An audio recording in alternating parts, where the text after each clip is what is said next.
आजमगढ़ में 2024 के चुनाव की तैयारियों में जुट गई है सपा। पीडीए पंचायत में पहुंचे सपा के पिछड़ा वर्ग के प्रदेश अध्यक्ष राजपाल कश्यप ने दिया बड़ा बयान। ओम प्रकाश राजभर भाजपा के संविदा कर्मी हैं। प्रदेश अध्यक्ष ने ऐसा कहा है। वही देश की जनता चाहती है कि 2024 का चुनाव बैलेट पेपर से हो। भगवान राम को बीजेपी कब्जे में लेना चाहती है और अपनी नाकामी छिपाने के लिए भगवान राम का ही सहारा ले रही है। प्रदेश की जनता को 5 किलो राशन देकर गुलाम बनाया जा रहा है।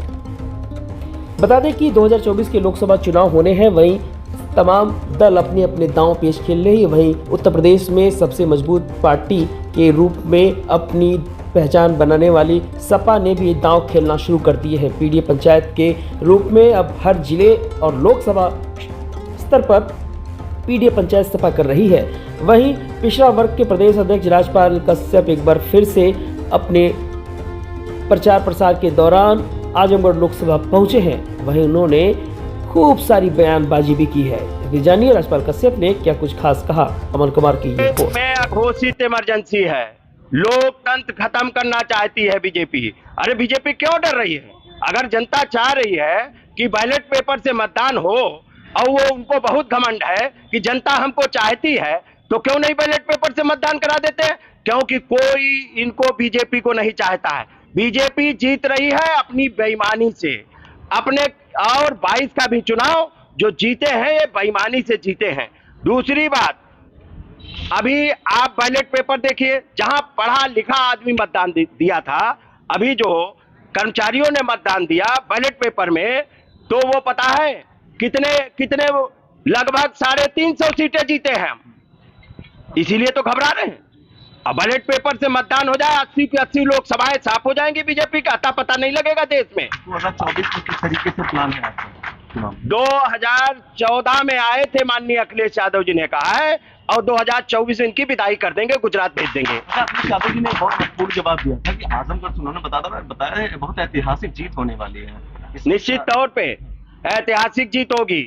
जैसे मैनपुरी में ऐतिहासिक जीत हुई, जैसे घोसी में ऐतिहासिक जीत हुई, वैसे ही आजमगढ़ में भी ऐतिहासिक जीत होगी। अच्छा, राम मंदिर को लेकर के क्या कहेंगे? कई सारे लोगों को बुलाया गया, विपक्ष के नेताओं को नहीं बुलाया गया, और अन्य चीजें हैं जो राम मंदिर को लेकर सामने आ रही है। भगवान राम को सब मानते हैं, लेकिन बीजेपी उनको कब्जे में लेना चाहती भगवान राम को, और ठेकेदारी, वो ठेकेदार सब चीजों के ठेकेदार हैं। जबकि भगवान राम निषाद के भी हैं।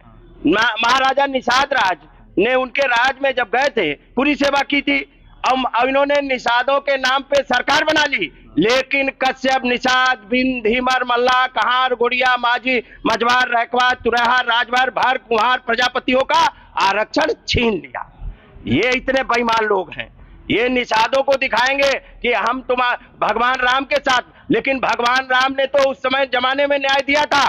बीजेपी निषादों का भी आरक्षण छीन रही है। एक चीज बीजेपी इस चीज पे फोकस कर रही है कि राम को हमने ही घर दिया।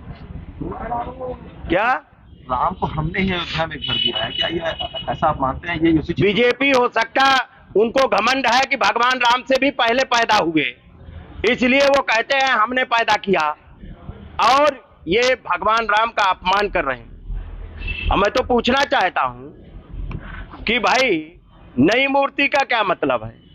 आप वो मूर्ति लगाओ, वो मूर्ति कहां तुमने गायब कर दी जो रामलला स्थापित थे? वो मूर्ति कहां गायब कर दी बीजेपी ने?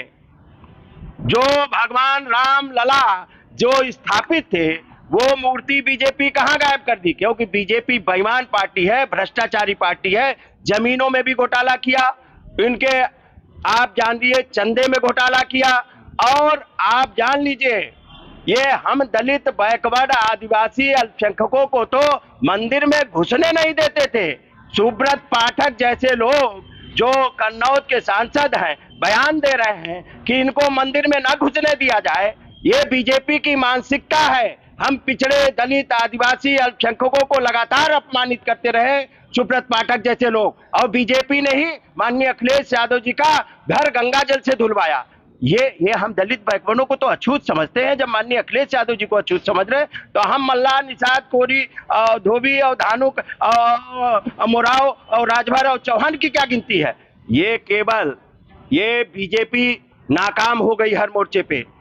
10 बरस का केंद्र का काल और 7 बरस का उत्तर प्रदेश की 17 बरस की सरकार नाकाम हो गई।